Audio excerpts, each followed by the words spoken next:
It all started on the BMX track back in primary school. After school, we would run out, grab our bikes, and head straight to the track. Friends and families would all show up on Thursday nights to cheer for us as we hurled ourselves around steep berms and tried our best to air the whoop-de-doos. Every day we would create new excitement. We'd pick new lines, we'd ride backwards, or try progressively more dangerous tricks without supervision and with total freedom. This was the beginning of free riding. Those days have long gone by. Our busy lives impinge on that adolescent freedom, and we wait. We're waiting for the spring to come, waiting for new bikes to be shipped, waiting for recognition as a sport, waiting for a legitimate venue. We're waiting for freedom.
How did we go from innocuous laps on a small dirt track to sailing over 50-foot ravine gaps?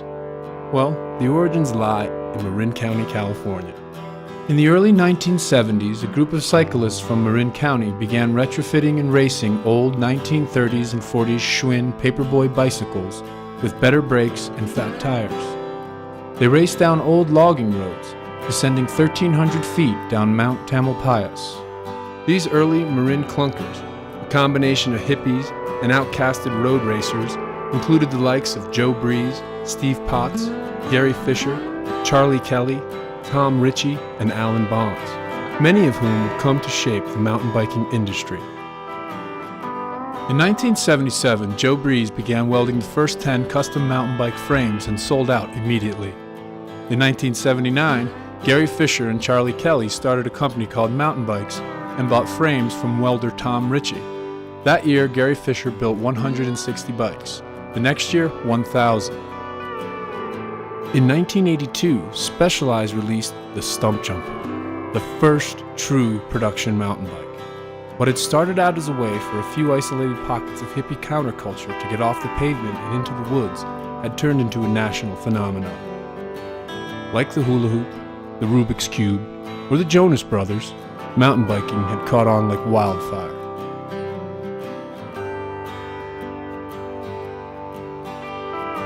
Jackson Hole, Wyoming is a place renowned for its legendary skiing and for being home to some of the hardest charging skiers and snowboarders in the lower 48.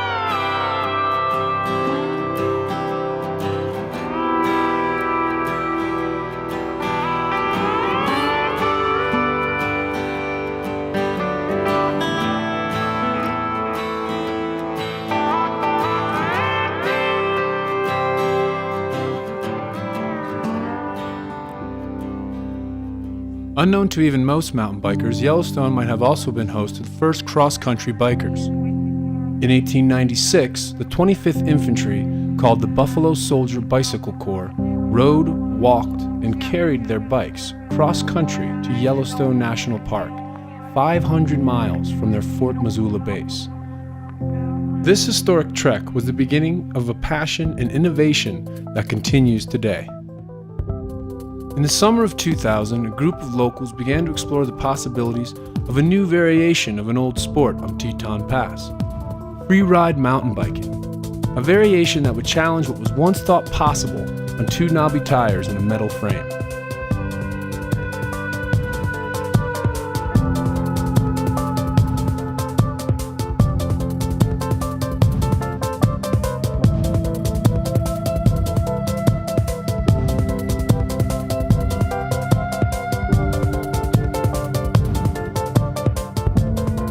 mean, mountain biking is so easy to get into. It's just, you're on two wheels and you're cruising through the woods. It can't be any more fun than that. I can't really think of anything that's more fun. Who doesn't like going downhill on a bicycle? I rode pavement in Iowa and Wisconsin. Floyd talked me into buying a Kona Stinky. And it's all downhill from there, I guess. And then one day, my roommate Harlan showed up with a Stinky full suspension mountain bike, and I took it for one ride, and that was it. I was hooked. Just riding around town and hitting little jumps, and I was sold. My father passed away and left me with like $5 grand or something. And I was like, buy a downhill bike. I don't care what it costs. I was like, hey Mom, I know what I'm doing with the money. The cool thing is, like in 8th grade, me and my buddies used to hitchhike our bikes in the back of trucks up Highway 9, which is in the Santa Cruz Mountains in Los Gatos, and ride down all the hiking trails. So basically I was like downhill mountain biking in 8th grade, which was a long time ago. Living and working at the bottom of Teton Pass, I'm just like, why the fuck is there not a downhill trail on this pass? You could drive to the top.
Fast forward 10 years. Mountain biking is an Olympic sport, mountain bikes have outsold road bikes in the US for the last 2 decades, and ski areas across the globe are offering lift service mountain bike riding. No resort emphasizes the progression of mountain biking more than Whistler, British Columbia, where trails incorporate natural terrain features with man-made obstacles. A little bit behind Europe. I think every place in the world is behind Whistler.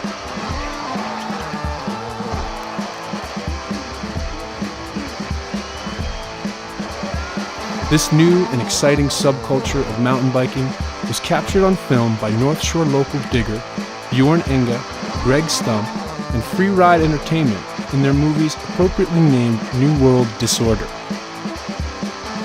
Events such as the Red Bull Rampage showcased this evolution and made freeride mountain biking a mainstream extreme sport full of sponsored athletes, a huge audience, and substantial corporate backing.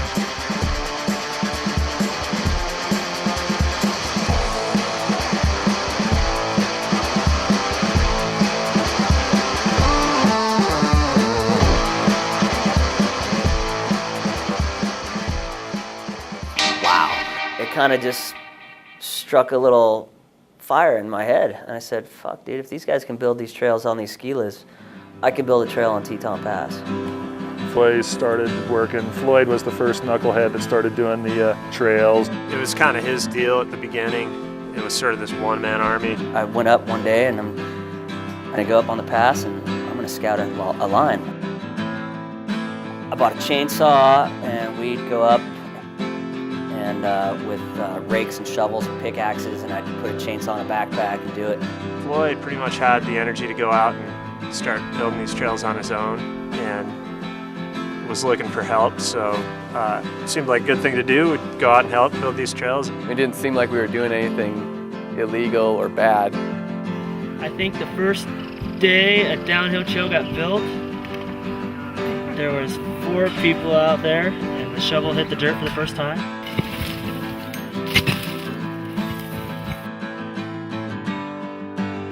At first it seemed like a pretty big, like it was probably not ever gonna amount to a full trail. And we looked at it and we're like, we could ride across this. And then we just started kicking branches off the thing and we rode it super raw and jumped off the edge of it that same day.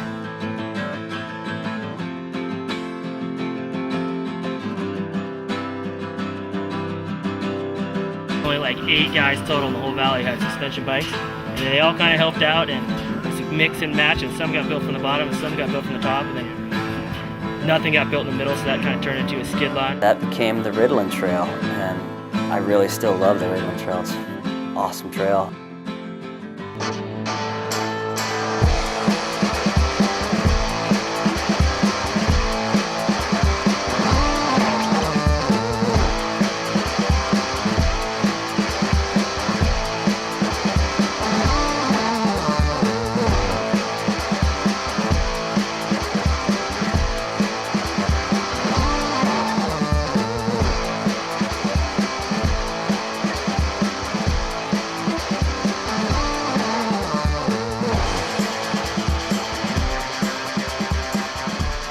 That was a classic Floyd trail.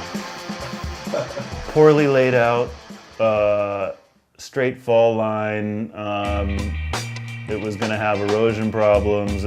He never put any work into it. He just skidded it in and called it a trail, and it was, but that's how Floyd kind of operated. You know, it's kind of funny because everyone talks a bunch of shit. Oh yeah, we'll come help build. Yeah, we love your trail. We want to ride. We want to build. But it's really just truly a core group of guys at the beginning. It was me and Harlan and Jed and Adrian and Clay. It was people that had bikes, people like word of mouth. It was just like, oh yeah, guys got a bike. Ritalin was the first trail that got built, and we were looking for stuff that was steeper, more technical, and myself, like with my BMX background, all I wanted to do was build jumps. The first time I saw the top of that trail was a buddy of mine who wishes to remain unnamed, or maybe he does. Robert Floyd, Dr. Robert Floyd. I followed him in and he had a $6,000 rig because he's a trust funder, and I had a piece of shit because I'm not, and I followed him down, and I was just thinking the whole time, this is one of the dumbest things I've ever done. By far the steepest thing I'd ever seen. Really loose. It was pretty terrifying.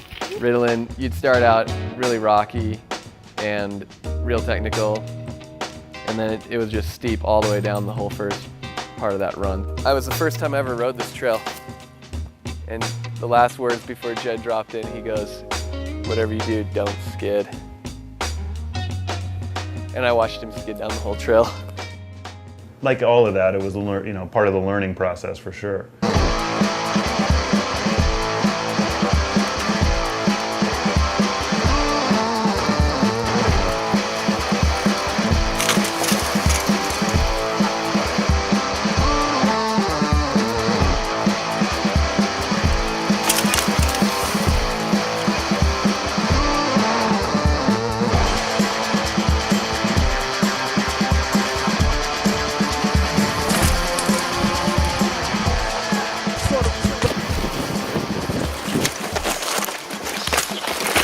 Oh, you okay, dude? Yeah. The trail's like 3/4 awesome and 1/4 super sucky.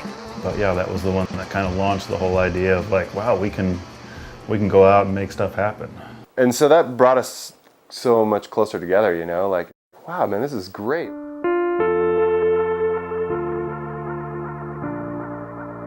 In 2001, 3 men in Marin County, California were indicted by a federal grand jury for carving a 4-mile illegal bike trail into the Golden Gate National Recreation Area.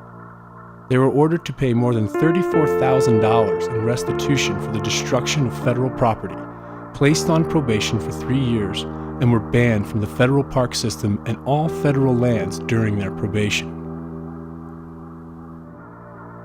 In 2008, a San Rafael bicyclist charged with carving an illegal bike trail in China Camp State Park pleaded guilty in a deal with prosecutors and was sentenced to 10 days in Marin County Jail. On February 28, 2003, in Hickory, North Carolina, federal officers with guns and bulletproof vests ambushed and arrested 4 members of the loose biking group, the Hick Hucksters. With names like Billy Badass and Burrito Bob Shaggy, the Hick Hucksters built trails in the style developed in British Columbia, utilizing ladders to weave through the thick Appalachian forest. The 4 men were charged with unlawfully constructing a trail and cutting timber on national forest land without authorization. They faced up to a year in prison and tens of thousands of dollars in fines. In December of the next year, the Snow Summit at Big Bear, a ski resort that pioneered the idea of lift-accessed mountain biking in the United States, permanently pulled the plug on downhill mountain biking, in part because of rampant illegal trail building. There's trails all over the place. These illegal outlaw trails are from the top of our mountain. They ride out east and west on the roads and what have you, and then just take off down through the woods.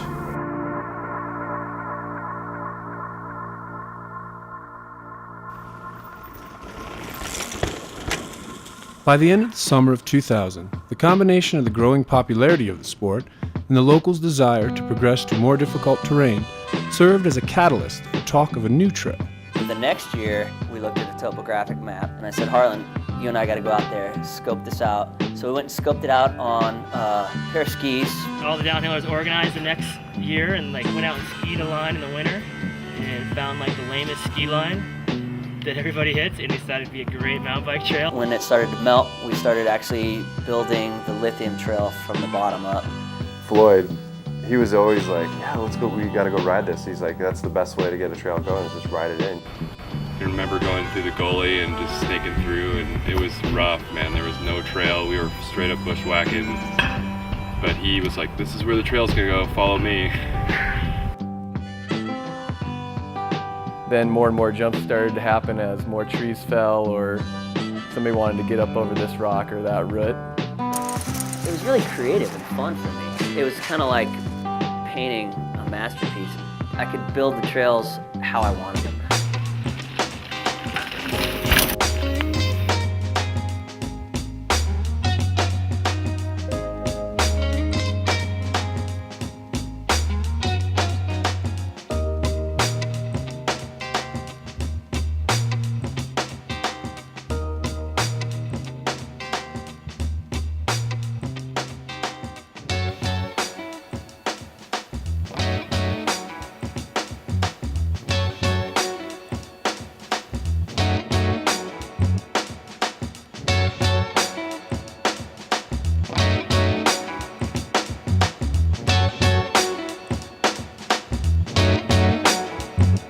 With 2 trails and the number of riders growing, what had started relatively innocently started to become, by necessity, conscious wrongdoing. With the Forest Service unwilling or unable to provide trails, local riders continued to take matters into their own hands.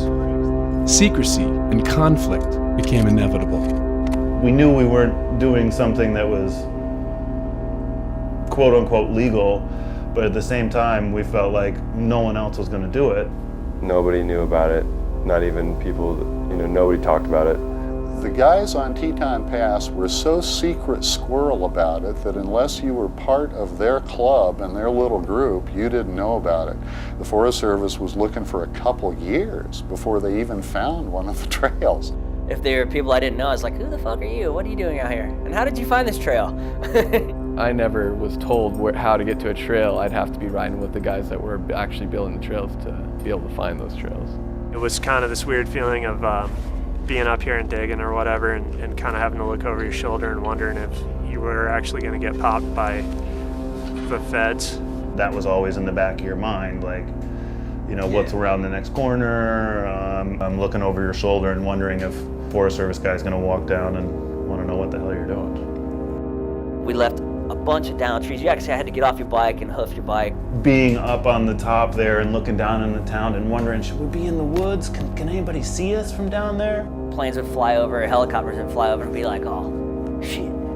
People have always been building trails. Since I've been riding bikes, I've been building trails. When I was a kid riding a BMX bike out behind my house, I was digging dirt jumps, I was digging trails. I didn't really care about, at one point, I was like, if I get a ticket, what are they gonna do? Bill me, send me a ticket for $500, big fucking deal. It's worth every penny. By the summer of 2001, 2 freeride trails have been built on Teton Pass, with little thought given to the Forest Service and the potential for repercussion. The freeride scene was growing, bike technology was advancing, and the feeling was that of limitless possibility.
At the center of this feeling of limitless possibility was a small shop at the base of Teton Pass, Wilson Backcountry Sports. The Wilson backcountry scene was pretty much it for a while. That was the first shop that really started putting freeride bikes on the floor for sale.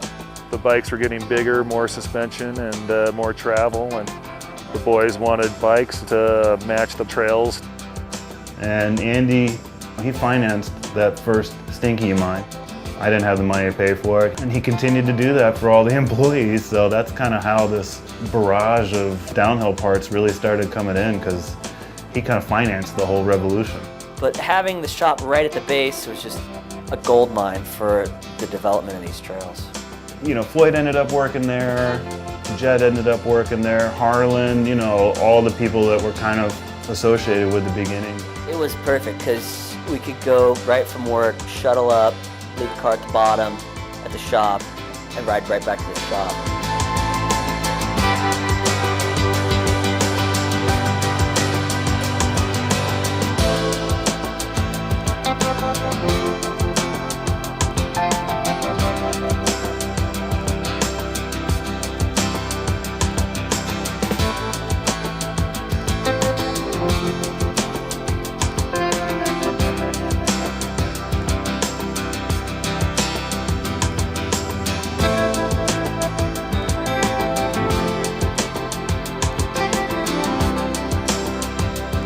In addition to Wilson Backcountry Sports, another meeting place was on the Idaho side of the pass, where the boys would spend evenings on a set of dirt jumps. Jed's house was the place to convene after a lap on the pass, a spot where the core group could come together at the end of the day, drink some beers, and hit some jumps. The scene was really good, a bunch of rugrats hanging out, drinking beer, hitting beer jumps. Just a lot of camaraderie. I mean, it was ideal. It was right next to his house. You could have tunes playing, you had the fridge. I'm not really into dirt jumping myself. I'm too old for that and I fucking hurt myself. Because Floyd in his manic, maybe we can say somewhat overconfident state, and he was like, jump it, I can jump these, no problem. And I remember he went down so hard, just straight to his face, rung his bell really bad. I think I broke my neck, actually. And that was the last time Floyd ever jumped dirt jumps. With the growing popularity of the sport and an increasing number of trails, the days of flying below the radar of the Forest Service were numbered, and the riders faced the distinct possibility that their sport would no longer exist on Teton Pass. I knew it was illegal, and we all tried to be kind of cool about it, and actually we kind of kept it quiet for a little bit, but then it just, word spread. This is a small town, and you can't keep a secret for long in a small town. Yeah, that's pretty much it. The Forest Service first started to catch wind of Ritalin and lithium, mainly I think because of hikers or horse riders who would come up from below on existing trails, and all of a sudden they would see a new trail spurring off and heading up the mountain. So curiosity would lead them up that trail, and next thing you know, there would be full-face, fully armored downhill riders coming down really fast on top of them. There were definitely times where you'd run into horses and they did not like that on this trail at all. People are starting to come to me saying, hey, you should probably look up in this area. There is illegal activity going on. And so we started exploring around in this area, and we did find evidence of unauthorized trail construction, and that was a huge concern. There was one kind of defining event that happened that really probably helped put the Forest Service into motion. And that was that there was a tourist hiking down the lithium trail, sustained an injury, a dislocated shoulder. To make a long story short, search and rescue was called. Search and rescue went from both top and bottom of blacks, figuring they'd run into the injured person, and next thing you know, they met middle of the trail and there was no injured person. And so I had to direct search and rescue up lithium, the bottom of lithium where it connected down to existing trails, and then so take them, show them where it was. The search and rescue's main concern was that since they didn't know where the trails were, since they weren't mapped trails or anything, they wouldn't know how to access if someone was hurt on there. As trails were being discovered and conflict continued, the last renegade trail, Skull Trail, was built. Skullfucker was the one that was like pushed it over the edge. It was like a trail that was doomed to fail. Skullfucker was a lot of just free ride, just really, really technical stuff to get down. Fortunately, at the bottom, it was another example of me hurrying and just wanting to have a trail, another trail. The hastiness of Floyd's and others' construction of Skull Trail created a rough, unsustainable trail, resulting in a steep skid line. The steep, technical nature of the trail combined with marginal construction made injuries inevitable. The Skull Trail, our buddy Ian, he went down super hard, shattered his leg. The guy literally ripped his foot off. It was hanging from a tendon. It was open fracture way up in there, search and rescue, hours of getting him out, and then really burly rehab and recovery. And his leg's never going to be the same after that, for sure. They're definitely kind of pointing the finger out there at the downhill crew that they didn't know that we were yet, saying we're going to, it became known that they wanted to shut everything down and it was imminent. We initially tried to close some of the illegal trails or unauthorized trails. And they ended up going and putting kind of logs across and stuff, and physically, they sent a trail crew down there to close it, Of course, that didn't last for too long, the first couple attempts. Trees got removed, trail got reopened, people kept riding it.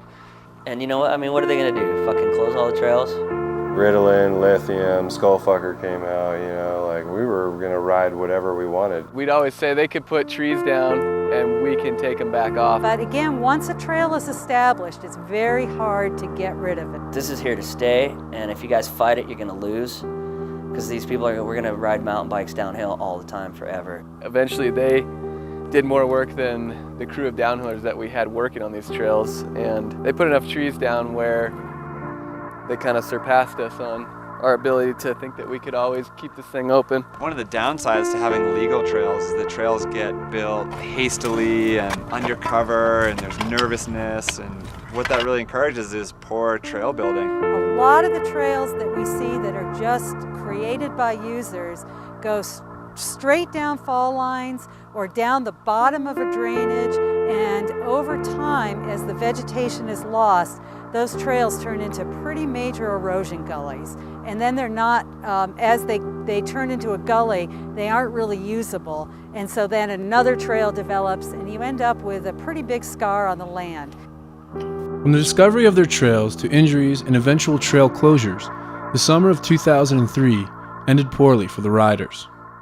What had started out as a close group of friends excited by the thrill of a new sport was starting to become much more serious. To make matters worse, the end of the summer saw the departure of Floyd, Jed, and Adrian from the valley to pursue other endeavors. The number of devoted trail builders was dwindling, and those that were still around were tired of hiding. We knew that we weren't going to solve the problem by just putting up signs, having signs ripped down, closing things. That to really solve problems, you got to work on long-term solutions, not just this back and forth without ever talking to each other.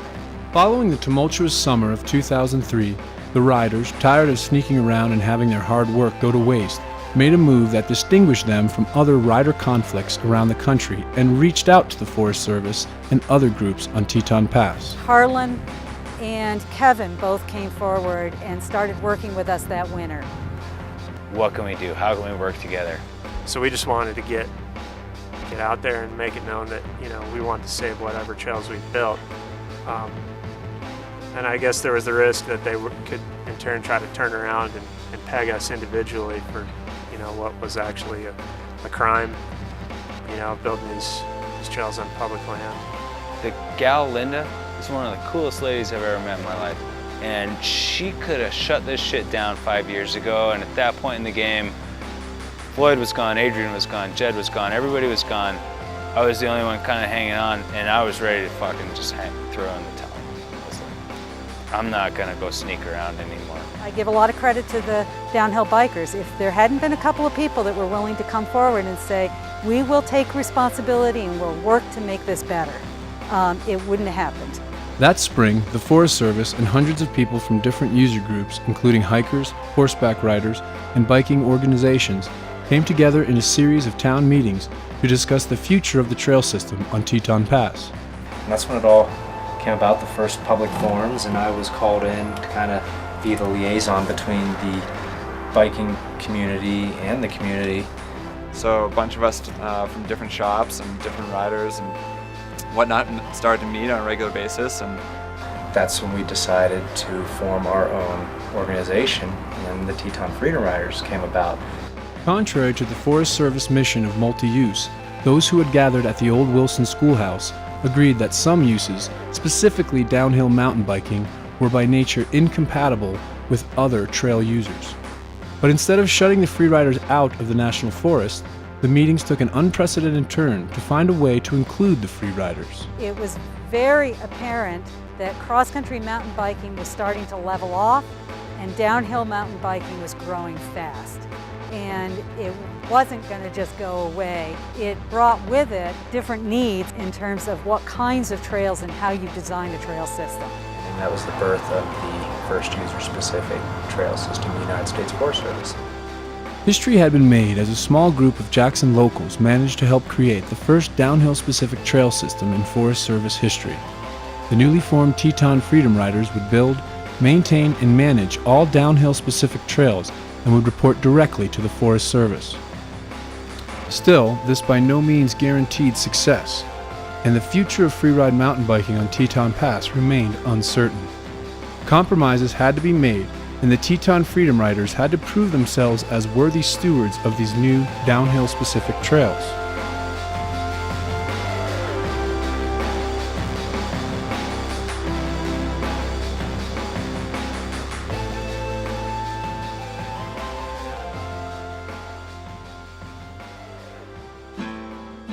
They gave us lithium and said, if you come to the plate and become stewards of this trail, then we'll let you have it and we'll make it a legitimate trail. So all of a sudden lithium got the blessing of the Forest Service and became really the first user-specific downhill-only trail on Forest Service land in the country. So it's a pretty remarkable trail to come into existence. The Forest Service adopted one of the 3 illegal trails. They do away with the other 2, which is a bit of a bummer, but understandable given the circumstances. In exchange for lithium, the Teton Freedom Riders were forced to give up the beloved Ritalin and Skull trails. Ritalin was the one that, in a long-term sense, wasn't really going to work. Wanting to take advantage of the opportunity given to them, the Teton Freedom Riders quickly adopted the standards created by the Whistler Mountain Resort and the International Mountain Biking Association, or IMBA, to make lithium a more sustainable trail. The newly formed relationship with the Forest Service has allowed the Teton Freedom Riders to organize and work in ways that before could never have been dreamed of. This has culminated in monthly organized trail building days sponsored by local shops and restaurants that provide food and beer to the workers. With the help of flyers, radio ads, and word of mouth, 30 or more people will show up to the Teton Freedom Riders Dig Days. Besides being a good time, new trails and features are built in a way that is efficient and sustainable. You can focus all your energy on getting shit built rather than sneaking around trying to figure out the right time to go out and build something with like 3 or 4 guys more done in a day than you could get all season.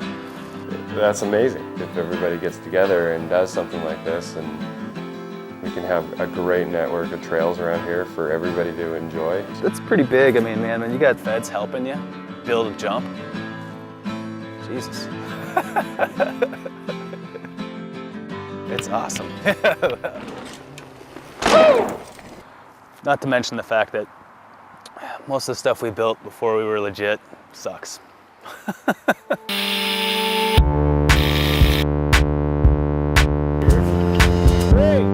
2, 1, stop it!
learned the hard way, you know, how to get this going, or, you know, I mean, how many trails got ripped down, you know, closed down, how much work went to waste. You know, everything we build now, we know is going to be there, you know, after we're done riding. It really feels like it is strong and precedent setting on a national level. The standards have already been set. Now people can go to their forest ranger district and be like, well, look what they're doing in the Bridger Teton National Forest in Wyoming. The progress they have made has been remarkable, and 5 years later, what was once a few trails scratched crudely into the dirt has become a world-class free-ride destination. Perhaps more importantly, the trails on Teton Pass now serve as a model for the progression of free-ride mountain biking on public land. You'll go out there and you'll see probably 75 people that you don't know, 100 people that you don't know. We always knew that, you know, it was going to kind of blow up someday.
Go out and build mountain bike trails, but do it right.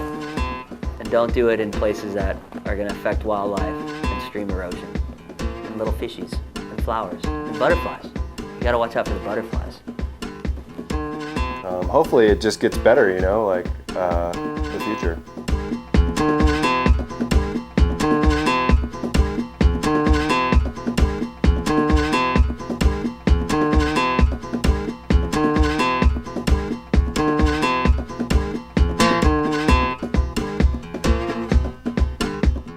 The future of freeride mountain biking is more trails. Trails that will allow riders to continue to push the sport. Trails which are sustainable for freedom riders yet to come. Trails which are built in cooperation rather than in secrecy.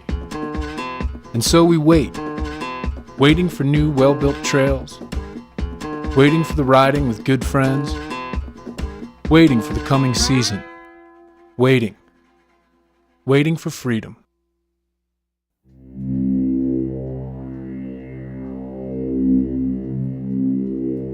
Remember, freedom isn't free.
Freeride, downhill, cross-country, whatever you want to call it. We've published newsletters and books, we maintain a website, all aimed at making freeride a reality. And right now, Emma's working with clubs all over the country to build bike parks and downhill trails. One common thread in each of these freeride success stories is partnership. So if you want freeride trails, you want dirt jumps, start off by getting your friends together and forming a club. Or find the local club and work with them. From there, make a plan. Figure out where you want to build. Think about the land manager that's going to be most likely to work with you. That's going to save you a lot of trouble. And then try to come up with solutions. Think about the questions a land manager might have for you and have the answers ready for you. And then when the day comes to make your pitch, be ready for them to say no. Because really, first time out, that's probably what they're going to say. But keep working with them. And for more information, go to imba.com.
If you fall